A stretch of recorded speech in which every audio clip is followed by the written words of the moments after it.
नमस्कार, मैं हूं रूपक शर्मा और आप देख रहे हैं हिमाचल समाचार। 8 जुलाई को पेश होने वाले रेल बजट में हिमाचल को बहुत सी उम्मीदें हैं। काफ़ी समय से बिलासपुर बैरी रेल लाइन की परियोजना का काम अब तक अटका पड़ा है। हमीरपुर से भाजपा सांसद अनुराग ठाकुर भाजपा कार्यकर्ताओं से मुखातिब हुए और रेल परियोजना की बात की। कुछ दिन पहले अनुराग ठाकुर केंद्रीय रेल मंत्री सदानंद गौड़ा से भी मिल चुके हैं। अब रेल परियोजना को लेकर नई सरकार के रुख पर राज्य की जनता की नज़र है। हमीरपुर संसदीय सीट पर तीसरी बार सांसद चुने जाने के बाद अनुराग ठाकुर ने क्षेत्र की जनता और कार्यकर्ताओं का धन्यवाद अदा करने के लिए बिलासपुर और हमीरपुर संसदीय सीट का 2 दिवसीय दौरा कर कार्यकर्ताओं के साथ बैठकें की, जिसमें अनुराग ठाकुर ने हिमाचल की लंबित रेल परियोजनाओं पर चर्चा की। रेल बजट 8 जुलाई को पेश होना है और इससे हिमाचल को बड़ी उम्मीद है। आजादी से लेकर अब तक प्रदेश में रेलवे की राह में लगी रुकावटों को भी अनुराग ठाकुर ने दुर्भाग्यपूर्ण बताया है। अनुराग ठाकुर भानुपल्ली बिलासपुर बैरी रेल परियोजना को लेकर रेल मंत्री सदानंद गौड़ा से मुलाकात कर रेल बजट में हिमाचल पर भी ध्यान देने का आग्रह कर चुके हैं। हिमाचल प्रदेश का दुर्भाग्य रहा है कि पिछले 67 वर्षों में मात्र 44 किलोमीटर रेलवे लाइन बन पाई है। हमारा प्रयास है कि जो ऊना तलवाड़ा रेलवे लिंक है उसको पूरा करने के लिए इस बार बजट में थोड़ा पहले से ज़्यादा धन डलवाया जाए ताकि उसकी गति और बढ़ सके। और दूसरा, ऊना से लेकर अंब तक, नंगल से ऊना, ऊना से अंब, ये विद्युतीकरण करवाएंगे ताकि इलेक्ट्रिफिकेशन होने से इंजन बदलना ना पड़े, वहाँ तक सारी ट्रेन आए। तीसरा, अंब में हम लोग गाड़ियों की सफाई की सुविधा बनवा रहे हैं ताकि सारी ट्रेनें वहीं पे साफ हों, उनको वापस नंगल ना जाना पड़े। चौथा, नंगल जब तक जितनी ट्रेनें आती हों सारी ट्रेनों को हम अंब से चलाना चाहेंगे ताकि हमारे लोगों को लाभ मिल पाए। हिमाचल में रेल विस्तार को लेकर और बिलासपुर के साथ हमीरपुर क्षेत्र को रेल लाइन से जोड़ने की योजना से संसदीय क्षेत्र के बीजेपी विधायकों और स्थानीय जनता में खासा उत्साह देखने को मिल रहा है। प्रदेश के पूर्व शिक्षा मंत्री और बीजेपी विधायक ID धीमान का कहना है कि रेल विस्तार प्रदेश के लिए एक अच्छी पहल है और प्रदेश सरकार को केंद्र सरकार के साथ मिलकर इस दिशा में कदम उठाने चाहिए। अब उम्मीद की जा सकती है कि जिस तरह पहले इनके लिए प्रयास किया गया अटल बिहारी वाजपेयी के समय, वही प्रयास अब होंगे और अब और भी बढ़ चढ़ करके होंगे। 8 जुलाई को पेश होने वाले मोदी सरकार के रेल बजट से हिमाचल की जनता को बहुत उम्मीदें हैं। रेलवे का किराया तो भैया बढ़ता ही जा रहा है, हम लोग के बजट से तो बाहर होता ही जा रहा है, तो ये कम होना चाहिए। रेल किराया तो इतना ज़्यादा नहीं बढ़ना चाहिए, आम पब्लिक पर बोझ बढ़ रहा है हर तरह से। सर, रेलवे से हमें उम्मीद है कि मतलब यहाँ की जो रेलवे ट्रैक है वो आगे बढ़ना चाहिए ताकि यहाँ पे टूरिस्ट थोड़ा ज़्यादा आते रहें, क्योंकि शिमला जो है वो टूरिस्ट पे ही टिका हुआ है। तो हम यही उम्मीद करते हैं किराया थोड़ा ज़्यादा ना बढ़े। आम आदमी को तो काफ़ी फ़र्क पड़ेगा। आम आदमी को जब किराया जेन्युइन होगा और आम जनता को काफ़ी मतलब कि किराए में सहूलत होगी। जैसे किराया जैसे कितना बढ़ गया, अब चाहिए कि लिमिट का किराया लें, बस यही है। जो मैं डिमांड कर रहा हूँ कि अभी प्रेजेंटली किराए बढ़े हैं, वो तो हर आम आदमी और मैं हर युवा यही डिमांड कर रहा है कि आगामी बजट में रेल किराया ना बढ़ाया जाए। और हमारे हिमाचल में शिमला कालका जो रेलवे ट्रैक है वो एक हेरिटेज है, तो इसमें तो एक्सटेंशन पॉसिबल नहीं है। ये आश्चर्य ही है कि रेल बजट के समय देश में बुलेट ट्रेन और महानगरों में मेट्रो ट्रेन चलाने की बात उठती है, पर पर्वतीय इलाकों में रेल संपर्क बढ़ाने जैसे बेहद अहम काम की ओर किसी का ध्यान नहीं जाता। पिछले कई सालों से हिमाचल में रेल विस्तार को केंद्र से निराशा ही हाथ लगी है। मोदी सरकार इस पहाड़ी राज्य को रेल यातायात से जोड़ने के लिए कुछ बजट जारी करती है या नहीं, ये तो 8 जुलाई को ही सामने आएगा। बिलासपुर से विजय भारद्वाज के साथ Subhash Chandra, day night news. Nahan से भाजपा के विधायक राजीव बिंदल ने प्रदेश की कांग्रेस सरकार पर अनदेखी का आरोप लगाते हुए कहा है कि प्रदेश सरकार ने विधानसभा क्षेत्र के लिए पीने का पानी और सिंचाई की कोई स्थायी योजना नहीं बनाई, जिसका सीधा खमियाजा क्षेत्र के लोगों को भुगतना पड़ रहा है। भाजपा विधायक राजीव बिंदल रविवार को नाहन में पत्रकारों से रूबरू हो रहे थे। उन्होंने कहा कि किसी भी योजना का स्थायी समाधान ना होने के कारण आज लोग कई तरह की समस्याओं से जूझ रहे हैं। यही नहीं, नाहन विधानसभा क्षेत्र के नदियों के साथ लगते कई इलाकों की सैकड़ों बीघा भूमि हर बार बारिश की भेंट चढ़ जाती है। ऐसे में यहाँ डैम लगने चाहिए ताकि किसानों की ज़मीनों को बचाया जा सके। राजीव बिंदल ने कहा कि वो पिछले 1.5 साल से नाहन क्षेत्र की समस्याओं को सरकार के सामने उठा रहे हैं, लेकिन सरकार द्वारा कोई उचित कदम नहीं उठाया जा रहा है। तो ये कोई पहली मर्तबा नहीं है जब राजीव बिंदल ने प्रदेश सरकार पर आरोप लगाया हो। इससे पहले वो 3 दिन का अनशन भी कर चुके हैं इन्हीं समस्याओं को लेकर। आज नाहन में पत्रकारों से रूबरू होते हुए बिंदल ने प्रदेश सरकार पर विधानसभा क्षेत्र के लिए पीने के पानी और सिंचाई की कोई स्थायी योजना नहीं बनाने का सीधा सीधा आरोप लगाया। पत्रकारों से रूबरू होते हुए बिंदल ने कहा कि किसी भी योजना का स्थायी समाधान ना होने के कारण आज लोग कई तरह की समस्याओं से जूझ रहे हैं। यही नहीं, विधानसभा क्षेत्र के नदियों के साथ लगते कई इलाकों की सैकड़ों बीघा जमीन हर बार बारिश की भेंट चढ़ जाती है। ऐसे में यहाँ डैम की व्यवस्था होनी चाहिए ताकि किसानों की जमीनों को बचाया जा सके। बिंदल के मुताबिक वो पिछले 1.5 साल से नाहन क्षेत्र की समस्याओं को सरकार के सामने बार बार उठा रहे हैं, लेकिन सरकार है कि उसकी ओर ध्यान नहीं दे रही।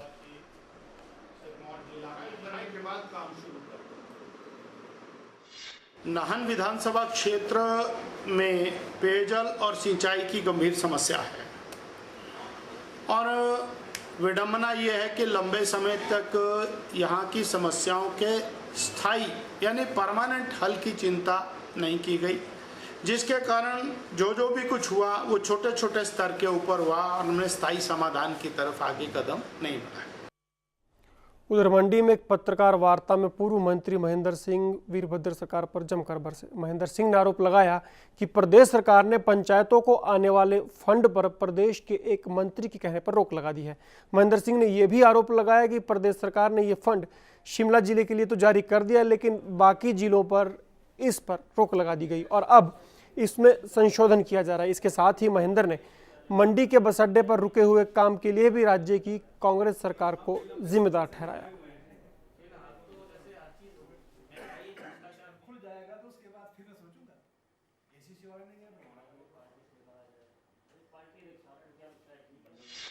तेरहवां वित्त आयोग की धनराशि जो पंचायतों को मिलती है और विशेष करके जिला परिषद के सदस्यों को और बीडीसी के मेंबर्स को, उस पे जो पंचायती राज मंत्री ने रोक लगा दी है वो दुर्भाग्यपूर्ण है। जिला शिमला के लिए जो है वो राशि ऑलरेडी वितरित की जा चुकी है, लेकिन शेष जो हिमाचल प्रदेश की 11 जिले हैं उनमें उनके लिए नियमों में संशोधन किया जा रहा है। दूसरा, जो मंडी का बस स्टैंड है, कोटली का बस स्टैंड है, जिसको लेकर के काफ़ी चर्चा हुई है। मुझे बड़ा दुख से कहना पड़ रहा है कि मंडी बस स्टैंड भी का कार्य बंद है और कोटली बस स्टैंड का तो काम शुरू नहीं हुआ है। दिल्ली गए मुख्यमंत्री वीरभद्र सिंह ने केंद्रीय वित्त मंत्री अरुण जेटली से मुलाकात की। मुख्यमंत्री ने प्रदेश के विकास से जुड़े विभिन्न मामले उनके सामने रखे। उन्होंने वित्त मंत्री को हिमाचल की कठिन भौगोलिक परिस्थितियों से रूबरू करवाया और राज्य के तेज विकास के लिए विशेष सहायता और प्रोत्साहन की मांग की। उन्होंने बिलासपुर लेह वाया मनाली, पठानकोट, जोगिंद्रनगर रेल मार्ग और भानुपल्ली बिलासपुर बैरी रेल मार्ग को उनके सामरिक महत्व की दृष्टि से राष्ट्रीय परियोजना घोषित करने की भी मांग की। उन्होंने वित्त मंत्री से अनुरोध किया कि राज्य में विकास की गति को तेज करने के लिए हिमाचल का विशेष औद्योगिक पैकेज फिर से बहाल किया जाए। उन्होंने कहा कि विशेष श्रेणी राज्य होने के नाते हिमाचल को योजनाओं में केंद्र सरकार से 90% वित्त पोषण प्राप्त होना चाहिए। राज्य सरकार की हिस्सेदारी 10% होनी चाहिए। उन्होंने वित्त मंत्री से मांग की कि 2013 में भारी बारिश के कारण नुकसान की एवज में प्रदेश को शीघ्र 144.36 करोड़ रुपए की बकाया राशि जारी की जाए। केंद्रीय वित्त मंत्री अरुण जेटली ने मुख्यमंत्री को आश्वासन दिया कि प्रदेश के विकास के लिए हर संभव सहायता मुहैया करवाई जाएगी।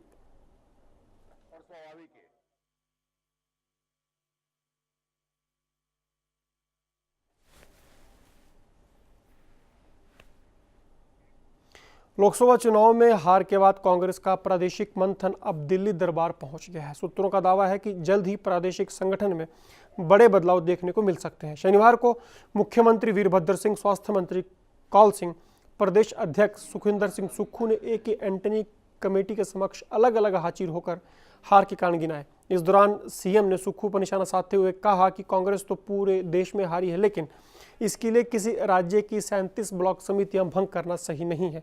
सीएम ने प्रदेश पार्टी मामलों की प्रभारी अंबिका सोनी से भी मुलाकात की। सूत्रों के मुताबिक संगठनात्मक विषयों को लेकर उन्होंने कुछ अहम सुझाव भी दिए हैं।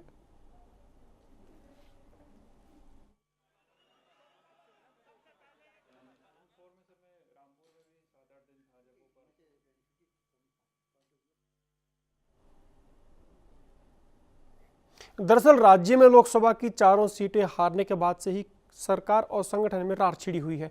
मुख्यमंत्री नतीजों के बाद से ही मिल बैठ कर स्थिति की समीक्षा कर पार्टी को मजबूत बनाने की सलाह देते रहे हैं। वहीं इसके उलट संगठन में न केवल बैठकों के बाद ब्लॉक समितियां भंग कर दी गई, बल्कि विधायकों और मंत्रियों तक से 12 जुलाई तक हार के कारणों का अलग विवरण मांगा गया है।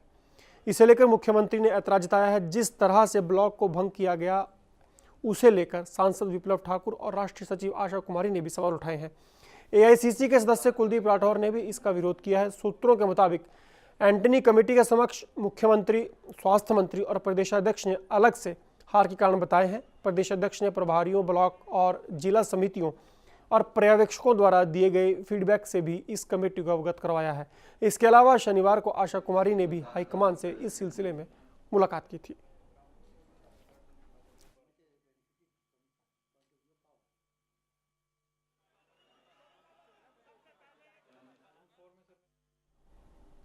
हिमाचल में दूध की गुणवत्ता को बढ़ाने के लिए ग्रामीण क्षेत्रों तक मिल्क फेड कूलिंग यूनिट स्थापित करने जा रहा है। हमेशा घाटे में चलने वाले मिल्क फेड को इस दफा 75 लाख का फायदा पहुंचा है और सरकार ने इस बार इसका लाभ कमाने का लक्ष्य 5.5 करोड़ रखा है।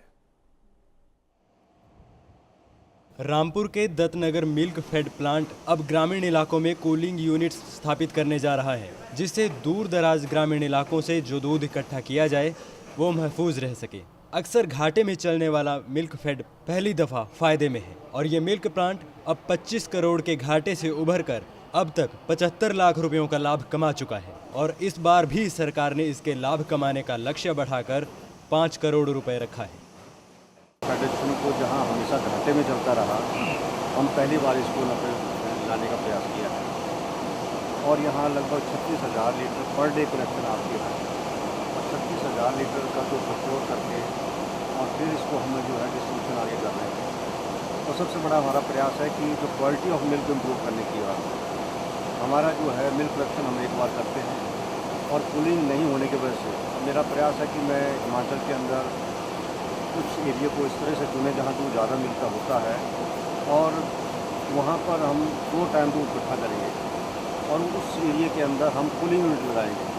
रात को जो है लगभग 4 और 5 डिग्री सेंटीग्रेड तक पर जो टेम्परेचर जो है वो कूलिंग यूनिट जो है आपके मेंटेन रखती है और उससे क्या होगा कि आपकी जो क्वालिटी ऑफ मिल्क है वो अच्छा होगा और इसमें मिल्क फेडरेशन को भी फायदा इसमें है पहुँचाने का प्रयास करेंगे। प्रदेश के पशुपालन मंत्री अनिल शर्मा के मुताबिक दत्तनगर मिल्क प्लांट का दूध करनाल के मदर डेयरी तक पहुंचता है।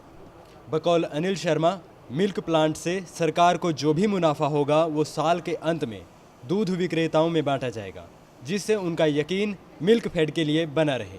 इसके साथ ही अनिल शर्मा ने मिल्क फेड के दूध में गुणवत्ता लाने की भी बात कही। डे नाइट न्यूज़ के लिए रामपुर से विशेषर नेगी की रिपोर्ट। तिब्बतियों के आध्यात्मिक धर्मगुरु दलाई लामा यानी तेंजिंग ग्यात्सो यानी दलाई लामा का आज 80वां जन्मदिन है। दलाई लामा का जन्मदिन को लेकर दुनिया भर में रह रहे तिब्बतियों में उत्साह का माहौल देखा गया। हजारों की संख्या में तिब्बती जगह जगह दलाई लामा की लंबी आयु और अच्छी सेहत की प्रार्थना करते दिखे। हिमाचल प्रदेश के धर्मशाला में भी शरणार्थी, बौद्ध भिक्षु और दलाई लामा के शुभचिंतक उनकी सलामती की दुआएं मांगते रहे। धर्मशाला में तिब्बत की निर्वासित सरकार का मुख्यालय है। धर्मशाला के पास मैक्लोडगंज में स्थित दलाई लामा के आधिकारिक भवन के समीप शिखर पर स्थित सुगलक खांग मंदिर में भी विशेष प्रार्थना की गई। न केवल धर्मशाला बल्कि भारत में तिब्बती शरणार्थियों के सबसे बड़े गढ़ों में से एक बाइलाकुप्पे में भी तिब्बती शरणार्थी अपने धार्मिक नेता के लिए मन्नतें मांगते नजर आए।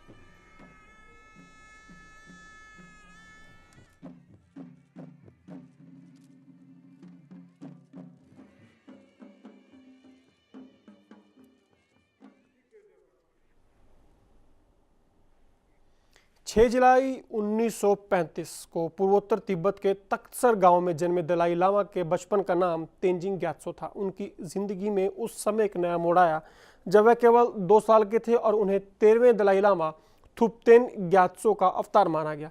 केवल 6 साल की उम्र में उन्होंने बौद्ध धर्म की शिक्षा हासिल करनी शुरू कर दी थी और 15 साल की उम्र में तिब्बत के शासक बन गए। हालांकि 1959 में तिब्बत में चीनी सरकार के खिलाफ असफल विद्रोह के बाद उन्हें देश छोड़कर भारत में शरण लेनी पड़ी।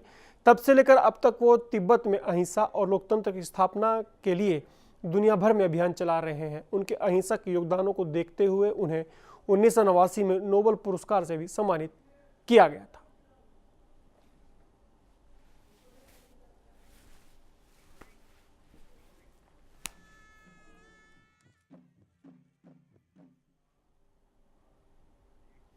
तो हिमाचल समाचारों में आज बस इतना ही, लेकिन आपसे कल फिर होगी मुलाकात। तब तक दीजिए इजाजत।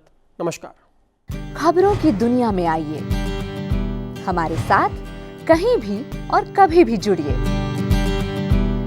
हम मिलेंगे फेसबुक पर, हम दिखेंगे यूट्यूब पर, हमें फॉलो कीजिए ट्विटर पर। खबरों के साथ बने रहिए रात दिन।